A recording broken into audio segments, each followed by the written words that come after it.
رضوان بتا رہا ہے کہ اس کا ایڈمیشن نہیں ہوا اسکول میں۔ فرمان صاحب نے سوال کیا۔ جی وہ کہتے ہیں غیر حاضری زیادہ ہو گئی ہے، اب بچہ نہیں چل سکتا، اب اگلے سال داخل کروانا یا ایک جماعت پیچھے بٹھائیں۔ وہ ادب سے نظریں جھکائے بولی، اس طرح تو اس کا ایک سال ضائع ہو جائے گا۔ وہ بولی جی جی یہی تو دکھ ہے۔ وہ جلدی سے بولی، اب بھلا شبانہ کو کوئی دکھ ہو اور فرمان صاحب چین سے بیٹھ جائیں، کیسے ممکن تھا؟ فوراً موبائل نکالا اور کسی سے بات کرنے لگے۔ فون کے دوران فرمان صاحب نے شبانہ سے رضوان کی کلاس بھی پوچھی۔ فون بند کر کے بولے، رضوان کا سال ضائع نہیں ہوگا، میرے بہت اچھے دوست ہیں سلیم صاحب، پرنسپل ہیں دار ارقم کے، دینی اور دنیاوی دونوں تعلیمی مرکز ہیں ان کے۔ آپ صبح 9 بجے چلی جانا۔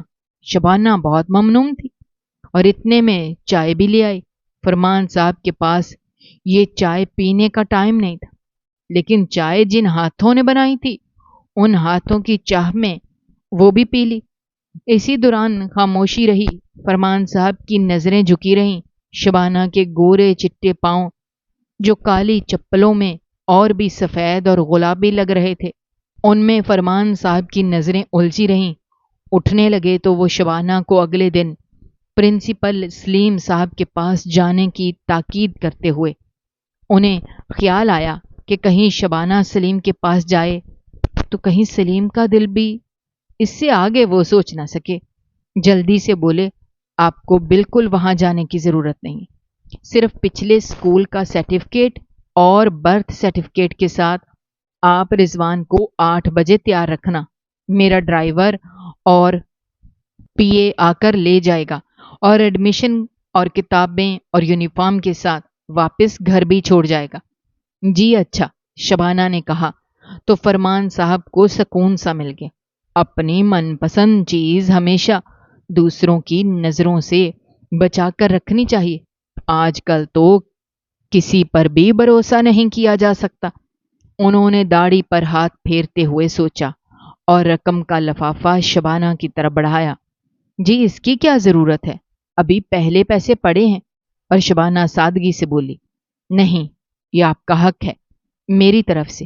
انہوں نے پہلی بار شبانہ کی خوبصورت آنکھوں میں جھانکنے کی جرت کی اور تیزی سے باہر کی طرف بڑھ گئے۔ شام اور رات تو پھر بے قراری میں گزری۔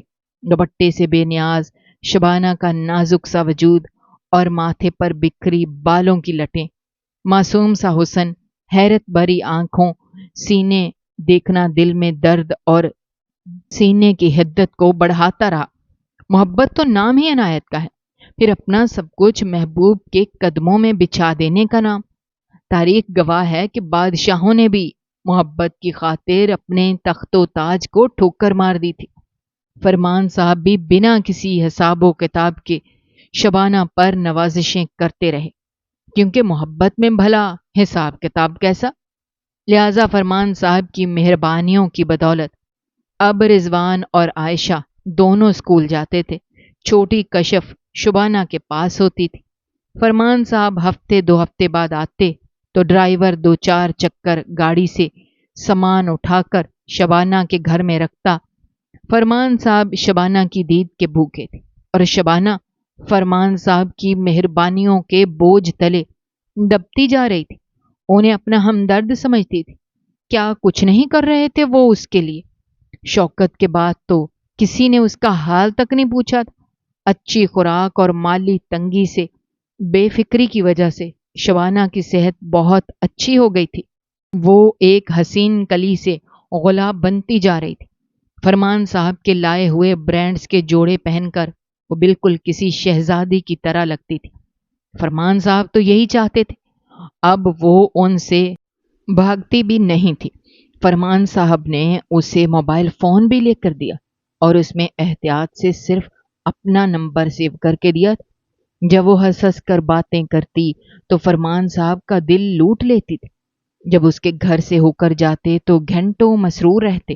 فرمان صاحب کا نیا ڈرائیور عالمگیر بھی اپنی جہاں دیدہ نگاہ سے اپنے مالک کی ایک پرانے ڈرائیور کی بیوہ بیوی پر پڑتی عنایتوں کو دیکھ اور سمجھ رہا تھا۔ مگر مالک کے ہر حکم کو سر جھکا کر پورا کرنا اس کا فرض تھا۔ مگر دنیا والوں کا منہ بند کرنا آسان نہیں ہوتا۔ لوگ شبانہ پر تہمتیں لگانے لگے تھے۔ عورتیں اسے دیکھ کر سرگوشی میں باتیں کرتی۔ گلی محلے والوں نے ملنا جلنا چھوڑ دیا۔ بچے اس کے بچوں سے کھیلنا چھوڑ گئے تھے۔ شبانہ اس صورتحال سے پریشان تھی، مگر فرمان صاحب سے تذکرہ نہیں کیا تھا کہ وہ شریف النفس انسان کیا سوچیں گے۔ انہوں نے تو کبھی بھی اس سے کوئی ایسی بات نہیں کی تھی جو اخلاق کے دائرے سے باہر ہو۔ پھر ایک دن تو حادی ہو گئی۔ مالک مکان نے محلے والوں کی درجنوں شکایت پر شبانہ کو 3 دن کے اندر اندر گھر خالی کرنے کا نوٹس بھجوا دیا۔ شبانہ کو شوکت اسی گھر میں بیاہ کر لایا تھا، اتنے سالوں کا ساتھ تھا۔ اب وہ یہاں سے کہاں جائے گی؟ کدھر کرائے کا گھر ڈھونڈتی پھرے گی؟ سامان کون اٹھائے گا؟ لہٰذا وہ بیچاری بوکھلا سی گئی۔ فرمان صاحب کو شام ڈھلے پریشان حال شبانہ کا فون آیا تو وہ آفس سے گھر جانے کے بجائے سیدھا شبانہ کی طرف آ گئے۔ نم آنکھوں سے شبانہ نے جلدی سے دروازہ کھولا۔ بچے سو چکے تھے۔ فرمان صاحب کو صورتحال کا بالکل اندازہ نہیں۔ شبانہ نے روتے ہوئے انہیں تمام باتیں بتائیں کہ کس طرح محلے والے اس کے اور ان کے کردار پر کیچڑ اچھال رہے ہیں اور اب اسے اس محلے سے بھی نکال رہے ہیں۔ اب وہ کہاں جائے گی؟ شبانہ پوٹ پوٹ کر رو رہی تھی۔ فرمان صاحب سے اس کے آنسو برداشت نہیں ہو رہے تھے۔ پہلے تو وہ اسے زبانی کلام میں تسلی دیتے رہے۔ جب اس سے بھی معاملات حل نہ ہوئے، انہوں نے آگے بڑھ کر اس کے نازک سے وجود کو اپنے سینے میں سمو لیا۔ ایک تو رات کی تنہائی، صحن میں چاند کی چاندنی کا عکس، دوسرا عشق آتش۔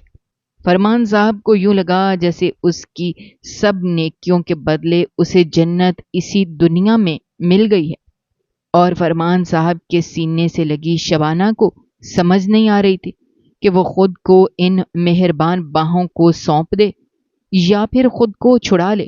وہ ایک تنہا عورت تھی، اور تنہا عورت پانی کے اوپر تیرتے ہوئے ایک تنکے سے بھی زیادہ کمزور ہوتی ہے، اور اس نیک شخص نے اسے ساری دنیا کی گندی نظروں سے بچا کر رکھا تھا۔ اس کے لیے اور اس کے بچوں کے لیے کیا کچھ نہیں کیا تھا؟ لوگوں کی انگلیاں تہمت کے لیے تو اٹھ جاتی ہیں، مگر کسی مجبور انسان کی مدد کے لیے ہاتھ نہیں اٹھتے۔ فرمان صاحب کے وجود سے اٹھتی خوشبو شبانہ کی سانسوں میں شامل ہو رہی تھی۔ اس دوران شبانہ کا بیٹا رضوان بالکنی سے جھانک کر یہ سب منظر دیکھ رہا تھا، اور فرمان صاحب شبانہ کی قرابت کا وہ لمحہ پا کر جا چکے تھے جس کا خواب گزشتہ کئی مہینوں سے وہ اپنی آنکھوں میں سجائے ہوئے تھے۔ فرمان صاحب کی باہوں کی گرفت سے شبانہ آزاد تو ہو گئی تھی، لیکن تمام عمر اس کے لیے ایک نئے رشتے کی زنجیر میں قید ہو گئی تھی۔ نیا گھر خریدنا فرمان صاحب کے لیے مسئلہ نہ تھا، اور شفٹنگ بھی مشکل نہ تھی۔ شبانہ تو صرف بچوں کی انگلیاں تھام کر نکلی تھی، سارا کام تو فرمان صاحب کے بھیجے ہوئے بندوں نے کیا تھا۔ فرمان صاحب تو بس قرابت کے اس حسین لمحے کی قید میں تھے جب شبانہ کی سانسوں کا ردھم ان کے دل کے بہت قریب تھا۔ اب تو وہ تنہائی میں بھی اکثر مسکراتے رہتے تھے۔ دنیا کا سب سے خوبصورت جذبہ محبت ہے، اور جو اس جذبے کا اسیر ہو جائے وہ کہیں کا نہیں رہتا۔ نیا گھر بہت خوبصورت اور صاف ستھرا تھا۔ بچے کشادہ گھر میں آ کر بہت خوش تھے، اور شبانہ کو تو یہ سب خواب لگ رہا تھا۔ اسے لگتا تھا کہ آج تک اس نے اپنی عمر ایک ڈبے میں رہ کر گزاری تھی۔ وہ اپنے بچوں کے کھلے ہوئے چہرے دیکھ کر بہت خوش تھی، لیکن ادھر فرمان صاحب عجیب ششوپنج کا شکار تھے۔ وہ شبانہ کو اس محلے سے تو نکال لائے تھے، لیکن وہ جانتے تھے کہ نئی جگہ پر بھی کچھ عرصے بعد سوال اٹھنے لگیں گے، اور اس سے بھی بڑھ کر اب ان کو اپنے دل پر اختیار نہیں رہا تھا۔ وہ اب خود کو شبانہ سے دور نہیں رکھ سکتے تھے، مگر دوسری طرف وہ گناہ سے بھی ڈرتے تھے۔ ساری عمر کی ایمان کی کمائی ڈوبنے کا ڈر دامنے گیر تھا، اور وہ اپنی آخرت بھی خراب نہیں کرنا چاہتے تھے۔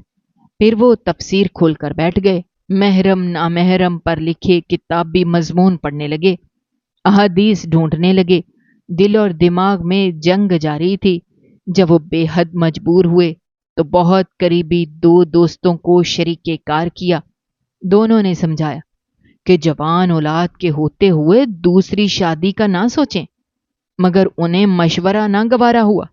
بیوہ سے نکاح کا تو اسلام میں بھی بہت زیادہ اجر و ثواب ہے۔ دل دلیلیں دینے لگا، سوچا شبانہ سے بھی بات کر لو، کیا خبر وہ راضی ہو یا نہ ہو۔ اول بہار کے دن تھے، رضوان اور عائشہ اسکول تھے۔ فرمان صاحب کی آمد پر اب شبانہ شرمائی اور سمٹی سمٹی رہتی تھی۔ نہ جانے دن میں کتنی بار اسے فرمان صاحب کو بے اختیار گلے لگانا یاد آتا تو اس کی آنکھوں میں نشہ سا چھا جاتا، دل میں گھنٹیاں سی بجنے لگتی۔ شوکت کے بعد پہلی بار کسی مرد نے اسے چھوا تھا۔ شبانہ کی ابھی عمر ہی کیا تھی، 16 سال میں ہی تو اس کے باپ نے اسے بیاہ دیا تھا، ماں تو بچپن سے ہی نہیں تھی۔ شبانہ کی شادی کے بعد ابا نے بھی اپنا گھر بسا لیا اور اپنی محبوب بیوی کا ہی ہو کر رہ گیا۔ شبانہ کے جذبات بھی پھر سے جاگ اٹھے تھے۔ وہ ساری ساری رات فرمان صاحب کی اس خوشبو کو اپنے ارد گرد محسوس کرتی رہتی تھی جو اس دن اس نے سوچی بھی نہ تھی۔ جب فرمان صاحب نے اس کا ہاتھ تھام کر ہمیشہ کے لیے ہاتھ مانگا تھا، فرمان صاحب چاہتے تو اس کی مجبوری کا بنا نکاح کیے بھی فائدہ اٹھا سکتے تھے، مگر شبانہ کے لیے تو یہ فرمان صاحب کا بڑا پن تھا۔ ان کے سوال پر شبانہ نے شرما کر دونوں ہاتھوں سے اپنا چہرہ چھپا لیا، اور فرمان صاحب اس کی اس ادا پر مر مٹے تھے۔ کورٹ میرج کا واحد گواہ عالمگیر ہی تھا، جس کے ساتھ شبانہ اور فرمان صاحب گئے تھے۔ ایجاب و قبول کے بعد ساری کاروائی مکمل کروا کر جب دونوں واپس لوٹے تو دل کی دنیا ہی بدل چکی تھی۔ گاڑی میں فرمان صاحب کے کندھے سے کندھا ملا کر بیٹھی شبانہ خود کو دنیا کی سب سے خوش قسمت عورت سمجھ رہی تھی۔ کہاں فرمان صاحب جیسی معتبر شخصیت اور کہاں یہ غریب، بے بس، لاچار 3 بچوں کی ماں اور بیوہ عورت شبانہ۔ اب شبانہ فرمان ہو چکی تھی، وہ اپنی قسمت پر جتنا بھی رشک کرتی کم تھا۔ ادھر فرمان صاحب کی کیفیت بھی مختلف نہ تھی۔ انہیں دیکھ کر یوں لگتا تھا جیسے وہ ابھی جوانی کے گھوڑے پر سوار ہوئے ہیں۔ انہیں شبانہ کو پیار دینا بھی آتا تھا اور لینا بھی۔ وہ جتنا زیادہ شبانہ کے وجود سے سراب ہوتے، تشنگی اور بھی بڑھ جاتی۔ شبانہ کے وجود میں عجیب کشش، جادو اور انوکھا سرور تھا۔ فرمان صاحب کی خواب دیدہ حسرت انگڑائیاں لے کر جاگ اٹھی تھی۔ اب فرمان صاحب رات دیر سے آنے کے بجائے گھر لوٹتے اور صبح دوبارہ حسن کے بازار پر حاضری لگاتے۔ رضوان اور عائشہ دن میں اسکول ہوتے، رات میں شبانہ انہیں جلدی سلا دیتی۔ فرمان صاحب نے شادی کے تحفے میں قیمتی زیورات اور تحفے کے ساتھ ساتھ شبانہ سے صرف ایک وعدہ مانگا تھا کہ وہ تمام عمر اس نکاح کے بھید کو نہیں کھولے گی، اور شبانہ نے فرمان صاحب کے سر پر ہاتھ رکھ کر قسم اٹھائی تھی کہ وہ ان کی عزت، وقار اور مقام کا ہر صورت خیال رکھے گی۔ ادھر نصرت بیگم کے سینے پر ناگ ڈنگ مارنے لگے تھے۔ عورت اپنے شوہر کی چال ڈھال سے اس کے دل کا احوال جان لیتی ہے۔ فرمان صاحب کب وہ پہلے والے فرمان صاحب رہے تھے؟ رات کے کھانے پر نہ پہنچتے، صبح انہیں گھر سے جانے کی جلدی ہوتی، گھر کے کسی معاملے میں انہیں دلچسپی نہ ہوتی، نہ ہی دل سے گفتگو کرتے۔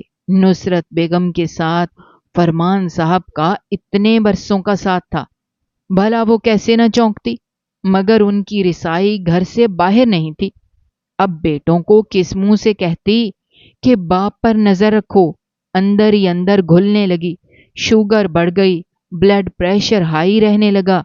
بیمار بیوی سے شوہر بہت جلد اکتا جاتا ہے، اور پھر فرمان صاحب کی زندگی میں تو ایک جوان اور پری نما بیوی آ چکی تھی جو انہیں ٹوٹ کر چاہتی تھی۔ شبانہ نے عشق کا مفہوم پہلی بار جانا تھا۔ پہلے تو اس کا اور شوکت کا ساتھ روٹی پانی، رونے دھونے اور لڑائی جھگڑے تک ہی محدود تھا، اور اب وہ جس طرح فرمان صاحب سے اپنا والہانہ پن کا اظہار کرتی تو وہ بھی اس کے گرویدہ ہو جاتے۔ مرد عورت کے صرف پیار کا ہی تو بھوکا ہوتا ہے۔ وہ دونوں عشق کی سرمستی میں مدہوش تھے۔ ادھر آگ صرف نصرت بیگم کے سینے میں نہیں دہک رہی تھی، بلکہ عالمگیر کے گھر میں بھی بھانبڑ چل رہے تھے۔ فرمان صاحب رات 1-1 بجے تک شبانہ کے گھر رکتے تو عالمگیر بیچارہ گاڑی میں بیٹھا ان کی واپسی کا انتظار کرتا رہتا۔ صبح پھر سے جب فرمان صاحب کا حکم ہوتا تو 9 بجے انہیں لینے آ جاتا۔ غریب آدمی تھا، نوکری نہیں چھوڑ سکتا تھا۔ اس کے علاوہ بھی فرمان صاحب اس کی مٹھی گرم کرتے رہتے تھے، مگر اس کی بیوی یہ بات نہیں سمجھتی تھی۔ اسے روز لیٹ آنے پر خوب جھگڑتی، اس پر شک کرتی کہ وہ کسی کوٹھے پر طوائف عورتوں کے پاس جاتا ہے، لہذا اسی شک کی بنا پر روز ہی اس کے گھر میں مار کٹائی ہوتی، بچے روتے۔ اب عالمگیر لاکھ بیوی کو سمجھاتا کہ فرمان صاحب کے ساتھ تھا، مگر اس کی بیوی نہ مانتی اور کہتی بھلا رات 2 بجے تک بھی کوئی دفتر کھولے بیٹھا رہتا ہے۔ ایک رات عالمگیر کی بیوی سے اتنی شدید لڑائی ہوئی کہ ان کے بچے بھی اپنے لڑتے مرتے ماں باپ کو دیکھ کر رونے لگے تو عالمگیر چیخ چیخ کر اپنی بیوی سے کہنے لگا، ہاں سن لو تم، فرمان صاحب نے اپنے ڈرائیور شوکت کی بیوی سے نکاح کر لیا ہے۔ اسی سبب وہ آدھی آدھی رات اور دن 9 سے 1 بجے تک وہیں ہوتے ہیں۔ میں باہر گاڑی میں بیٹھ کر ان کی چوکیداری کرتا ہوں۔ آگے تم خود ہی سمجھ جاؤ، میں غریب کیا کروں، ڈرائیور ہوں ان کا۔ اگر میں یہ نوکری چھوڑ دوں گا تو تم لوگ بھوکے مر جاؤ گے۔ عالمگیر چیخ رہا تھا اور اس کی بیوی راشدہ بیگم حیران پریشان رونا دھونا بھول کر شوہر کو دیکھ رہی تھی۔ منہ سے نکلی بات کیسے واپس آ سکتی تھی؟ عالمگیر کو دکھ تھا کہ اس نے فرمان صاحب کو کیوں سب کے سامنے رسوا کر دیا، حالانکہ نکاح کوئی رسوائی تو نہیں تھی۔ پھر یوں ہی دن مہینوں اور مہینے سالوں میں بدلنے لگے۔ زندگی کا ہر سکھ شبانہ کو فرمان صاحب نے دیا، اور بدلے میں فرمان صاحب اس کی قرابت کے دل نشین لمحے ہی تو چاہتے تھے، وہ بھی بچوں کی وجہ سے مختصر ہوتے۔ فرمان صاحب کی وارفتگی کا تو یہ عالم تھا، ایک لمحے کے لیے بھی اس سے دور نہ ہونا چاہتے تھے، مگر اپنی اور شبانہ کی مجبوریاں آڑے آ جاتی۔ رضوان پڑھائی میں کمزور تھا، 8ویں جماعت سے آگے نہ جا سکا۔ فرمان صاحب نے اسے اپنی فیکٹری میں لگا دیا کہ کام سیکھ لے، تو پھر اسے پروپرائٹر بنا کر رکھ دوں گا۔